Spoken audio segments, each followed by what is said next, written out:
বাচ্চা খারাইছ তোর লেখাপড়ার জন্য আমি ঢাকা পাঠাইছি বাচ্চা তোর আমি বিয়ে করতে পাঠাইছি হ্যাঁ আম্মা আমি কিছু করি নাই আম্মা আমি কিছু করি নাই আম্মা আম্মা হ্যাঁ আম্মা আমি কিছু আমার মান সম্মান কোনো কিছু ঘরে চলা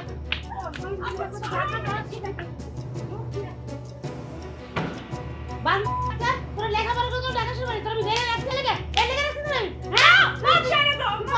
কি করছো আম্মা ছেড়ে দাও আমার মান সম্মান সব নষ্ট করছো আব্বাজান আপনি খালি একটা কাম করেন আপনি 2টা দিন না আপনার মায়ের মোবাইল ফোনটা বন্ধ রাখেন ওই পোলা তারপরে একাই আইব তারপরে যা করা লাগে না এটা আমি করবো আমি সম্রাট করবো এই সবাই একটু নজর রাইস খালি চোখ কান খোলা রাইস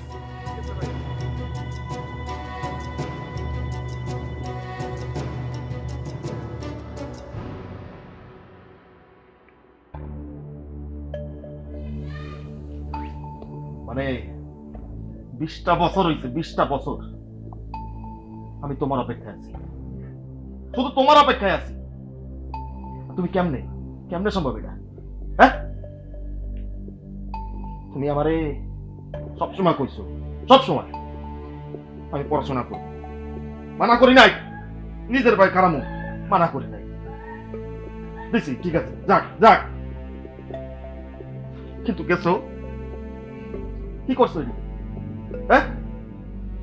তোমার মনের ভিতরে ভালোবাসা নাই ঠিক আছে আমার তো আছে এই গ্রামে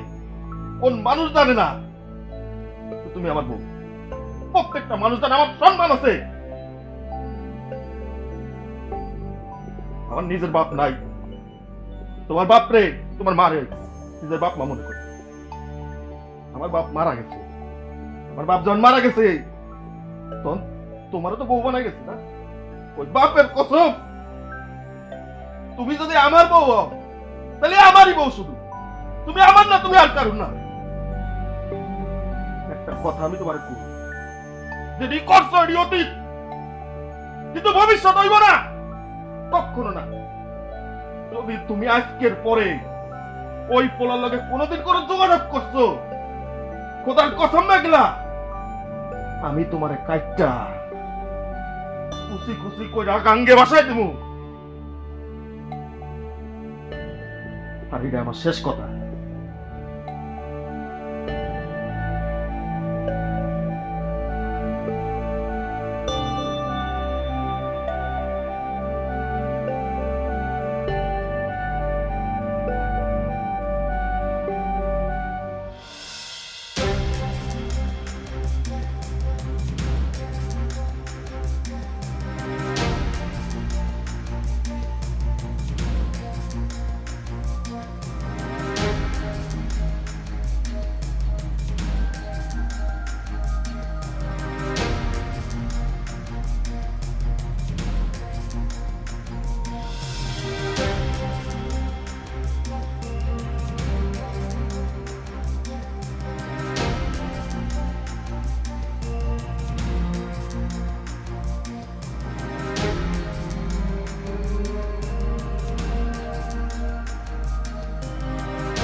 ভাই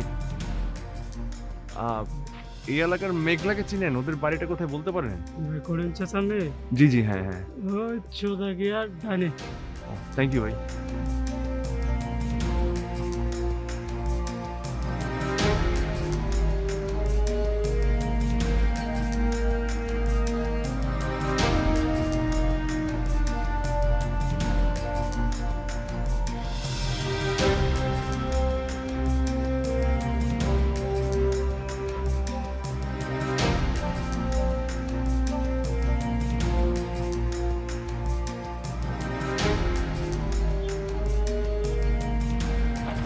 ওয়ালাইকুম আসসালাম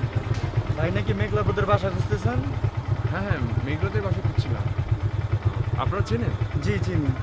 মেঘলা পাঠিয়েছে জি ও তাহলে কাইন্ডলি একটু বলবেন কোন দিকে জি আপনি আমাদের সাথে উঠেন, আমি আপনাকে নিয়ে আপনার যাচ্ছি। লয়ে যেতেছি ভাই ও থ্যাংক ইউ ভাই থ্যাংক ইউ চলেন। Thank you so much